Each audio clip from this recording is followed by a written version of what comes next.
சர்வம் ஸ்ரீ கிருஷ்ணார்ப்பணம். ஆராதனானம் சர்வேஷம் விஷ்ணு ஆராதனம் பரம. ஆராதனை அதாவது வர்ஷிப், வழிபாடு.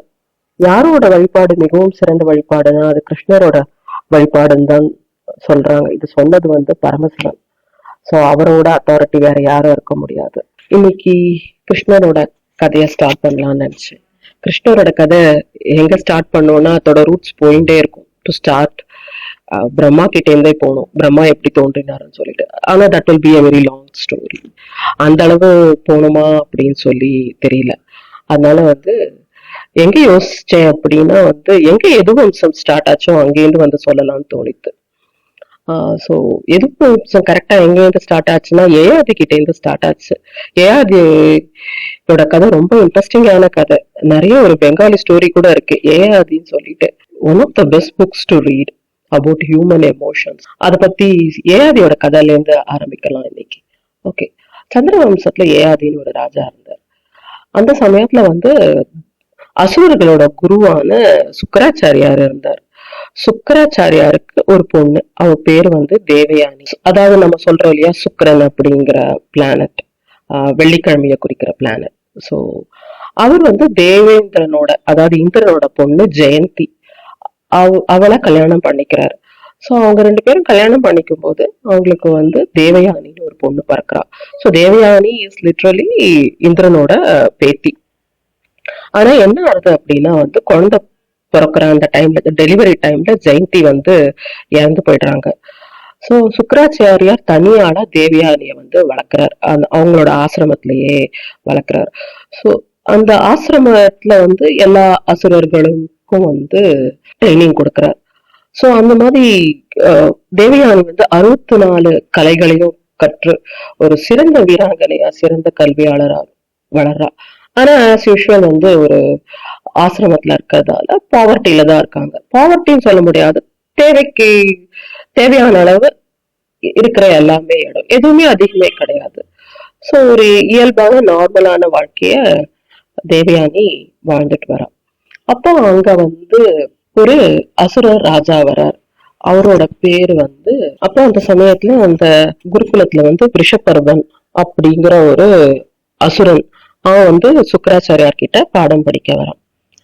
சோ அவர் தனக்கு தெரிஞ்ச எல்லா வித்தியுமே ரிஷபர்வனுக்கு சொல்லி கொடுக்கிறார் சுக்கராச்சாரியார். அவர் அசுரர்களோட குரு இல்லையா.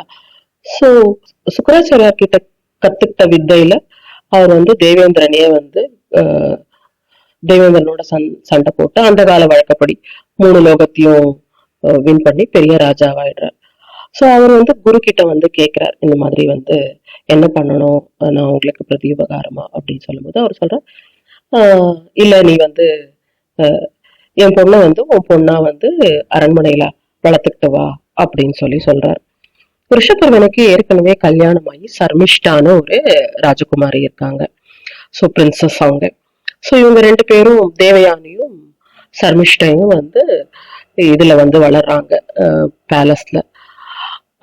சர்மிஷ்டை பிரின்சஸா இருக்கிறதால அவங்களுக்கு ஏற்கனவே ரொம்ப அகம்பாவம். அது what ever a princess has, she has. So அப்போ ஒரு நாள் என்ன ஆகுது, இவங்க எல்லாம் காணாடல்ங்கிறது ரொம்ப அழகான தமிழ் வார்த்தை. So it's like more like picnic போற மாதிரி ஒரு நாள் இவங்க எல்லாம் காட்டுக்கு வேட்டையாடுறதுக்கோ இல்ல விளையாடுறதுக்கு, கேர்ள்ஸா இருக்கிறதால விளையாடலாம் போவாங்கன்னு கிடையாது, வேட்டையும் இவங்க ஆடி இருக்கலாம் இல்லையா. So they would have gone for that கானாடல். அவங்க போறாங்க. இவங்க ரெண்டு பேரும் ஏதோ விளையாடிட்டு இருக்காங்க. அப்ப அங்க இருக்க ஆத்துல ஏதோ நீராடிட்டு இருக்கும் போது அந்த சமயத்துல அங்க யாரோ வரா மாதிரி இருக்கும் போது எல்லாரும் அவசரமா கரைக்கு ஓடி அவங்க ட்ரெஸ் போட்டுக்கும் போது தேவயானி தவறுதலா சர்மிஷ்டையோட உடைய எடுத்து மாட்டிக்கிறாங்க. சோ அத பார்த்து சர்மிஷ்டைக்கு ரொம்ப கோவம் நீ எங்க வீட்டுல ஃப்ரீயா சாப்பிடுற பொண்ணு தானே, நீ எப்படி என்னோட ட்ரெஸ்ஸுக்கெல்லாம் ஆசைப்படலாம் அப்படின்னு சொல்லிட்டு ரொம்ப அவளை திட்டி அவளை பக்கத்துல இருக்க ஒரு கிணத்துக்குள்ள தள்ளி விட்டுறாங்க. சோ அந்த கிணறு நம்ம ஊர் இப்ப இருக்க சின்ன கிணறு மாதிரி எல்லாம் இல்ல, இந்த கிராமத்துல பெருசா யூஸ் பண்ற அந்த கிணறு மாதிரி ஏதோ. சோ அந்த கிணத்துல தள்ளி விட்டுறாங்க. சோ அந்த சமயத்துல வந்து தள்ளி விட்டுட்டு இவங்க சர்மிஷ்டை வந்து தன்னோட ஃப்ரெண்ட்ஸோட இங்க வந்துடுறாங்க. அவங்க அப்பாக்கு இதெல்லாம் எதுவுமே தெரியாது, சுக்கராச்சாரியாருக்கு இதெல்லாம் எதுவுமே தெரியாது. ஒரு நாள் நைட்டு ஃபுல்லாவுமே வந்து அந்த கிணத்துல நீந்தி ஓரமா வந்து வெளில வர வர வழி தெரியாம அங்க அந்த இருந்த ஒரு குட்டி கல்லு மேல அந்த கணத்திலேயே இருக்கும் இல்லையா, அதுல தொங்கிட்டு அப்படியே வந்து தேவயானி இருக்காங்க. சோ அப்போ அந்த சமயத்துல வந்து வேட்டையாடுறதுக்காக அங்க வந்து ஏஆதி இந்த கிணத்துல தண்ணி எடுக்கிறதுக்காக வரான். எட்டி பார்க்கும்போது உள்ள ஒரு பொண்ணு தேவயானி அப்படி இருக்கா. காப்பாத்தி தன்னோட நாட்டுக்கு கூட்டிட்டு போறான். சோ அவளை கல்யாணமும் பண்ணிக்கிறான். சோ தேவயானி தேவயானிக்கும் ஏஆதிக்கும் கல்யாணம் நடக்குது. அந்த கல்யாணத்துல மூலமா வந்து அவங்களுக்கு வந்து 4 பசங்க பிறக்கிறாங்க. சோ இந்த சமயத்துல என்ன ஆகுது அப்படின்னு சொன்னா, ஒரு நாள் ஆனா இங்க இத பார்த்து வந்து சர்மிஷ்டைக்கு ரொம்ப பொறாமை ஆயிடுறது. சோ ஏஆதி வந்து அந்த காலத்துல ரொம்ப அழகான ராஜா, ரொம்ப வீரமான ராஜா, நிறைய லேண்ட் எல்லாம் கான்கயர் பண்ண ராஜா. சோ இத பார்த்த உடனே ரொம்ப கஷ்டமாயிடுறது தர்மிஷ்டைக்கு. சோ ஏதோ ஒரு டைம்ல வந்து அந்த ராஜாவோட இன்னொரு பேலஸ்ல வந்து ஒரு வேலைக்காரியா உள்ள நுழைஞ்சு எப்படியோ மயக்கி சர்மிஷ்டை வந்து ஏஆதிய வந்து கல்யாணம் பண்ணிக்கிறா. சோ அது மூலமா வந்து அவளுக்கு 3 குழந்தையோ என்னமோ பிறக்குது. இது வந்து எதுவுமே தேவயானிக்கு தெரியவே தெரியாது. ஒரு நாள் எப்படியோ கண்டும் பிடிச்சிடுறா. சோ கண்டுபிடிச்ச அப்புறம் வந்து தேவயானி வந்து ஏஆதிய விட்டுட்டு போறதா வந்து கதையெல்லாம் இருக்கு. சோ அது that forms an interesting part.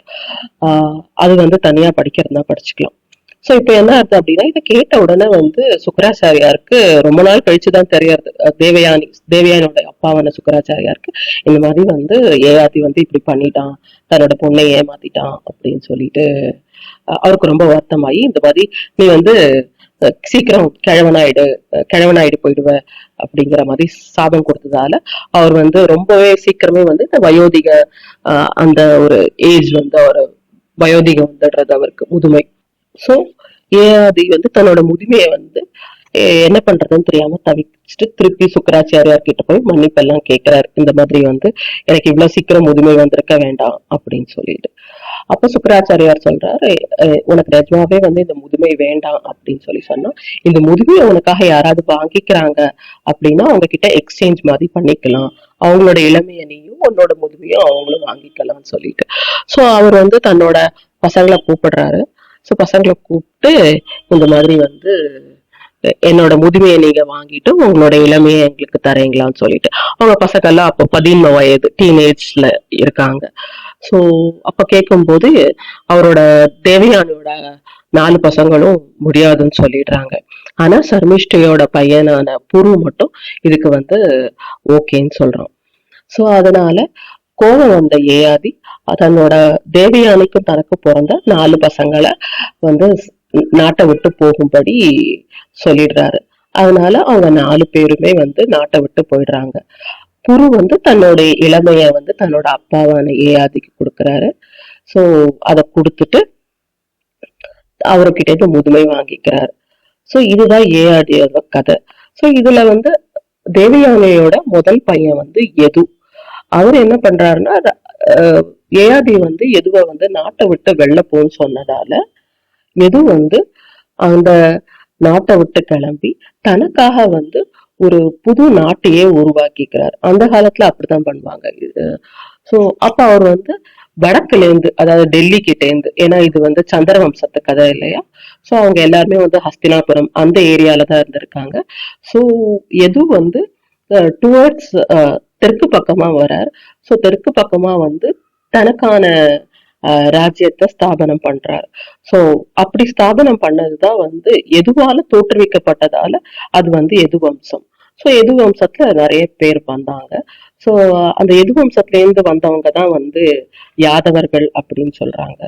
ரொம்ப ஃபேமஸ் ஆனவங்க வந்து எதுவம்சி ராஜ்புட்ஸ் அப்படின்னு சொல்லி இருக்காங்க. அவங்க ராஜஸ்தான்ல நிறைய இருக்காங்க. ஆஸ் வெல் அஸ் வந்து யாதவ் கம்யூனிட்டி உத்தரப்பிரதேஷ், பீகார், மத்திய பிரதேஷ் நிறைய இடத்துல யாதவ்ஸ் இருக்காங்க. ஈவன் நம்மளோட எனக்கு தெரிஞ்சு நான் சின்ன வயசுலயே வந்து யாதவா அப்படின்னு சொல்லிட்டு நிறைய பேர் வந்து மதுரை கிட்ட இருந்திருக்காங்க. திருக்கழிக்குன்றம், செங்கல்பட்டாங்க எல்லாருமே பார்த்திருக்கேன்.